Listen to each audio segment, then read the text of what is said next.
வாணிமா கொஞ்சம் வாடா இங்க. மா சொல்லுங்கம்மா.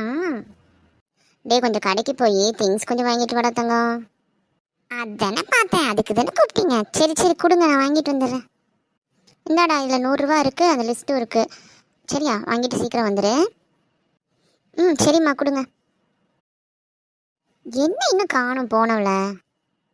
அம்மா நான் வந்துட்டேன். சரிடா, எல்லாம் வாங்கிட்டியா? எல்லா திங்ஸும் கிடச்சிதா? எல்லாமே கிடச்சிருச்சுமா, இந்தாங்க பேகு. சரிடா, பேலன்ஸ் காசு எங்கடா? அம்மா 100 ருபீஸ் செய்ய போச்சுமா, அவ்வளோதாம்மா. டேய், நான் எல்லாம் கணக்கு போட்டு தான் அனுப்புனேன். பேலன்ஸ் 10 ருபீஸ் எங்க? அம்மா எல்லாம் சரியா போச்சுமா, இந்தாங்க பில், இந்தாங்க பாருங்க. அம்மா அந்த 10 ருபீஸ்க்கு நான் சாக்லேட் வாங்கி சாப்பிட்டுட்டேன். அடக்கடவுளே, அதை சொல்ல வேண்டியது தானே. சரி சரி விடு, ஓடு.